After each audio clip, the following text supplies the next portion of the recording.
Ai ndjeu hapat e ndrojtura të saj, ndërkohë që shkronte në kompjuter një shënim për porositë që i vinin nga spitalet apo klinikat mjekësore për pacientët.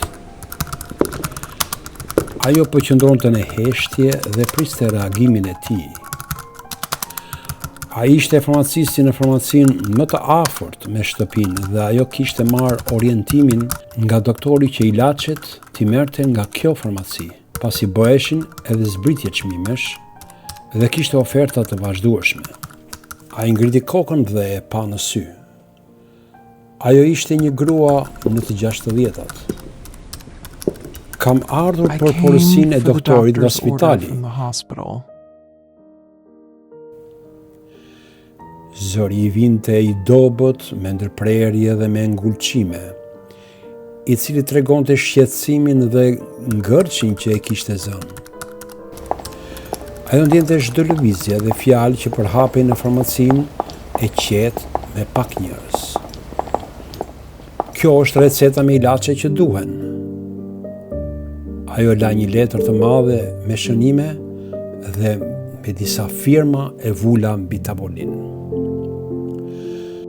Farmacisti, një djalë i ri, bardhosh me flokë të zinj e të qethur shkurt, mori recetën dhe e lexoi. Ai bëri disa verifikime në kompjuter dhe me një anglisht të saktë i tha: "Çdo gjë është në rregull. Betet vetëm pagesa, i lutem." Ajo e miratoi me një tundje të lehtë të kokës dhe në heshtje nxori kuletën. Ajo e falenderoi dhe u bë gati të largohej kur djali i ri e pyeti: "Nga është origjina e burrit tuaj?" "Where's your husband from?" "Serbia," tha ajo dhe e ndryshua në fytyrë e vështroi me kurreshtje. "Pse?" "Why?" vazhdoi ajo. Djaloshi e dëgjoi me kurreshtje dhe i buzëqeshi. Ai bëri buzëqeshjen zyrtare që i kërkohej sipas rregullores.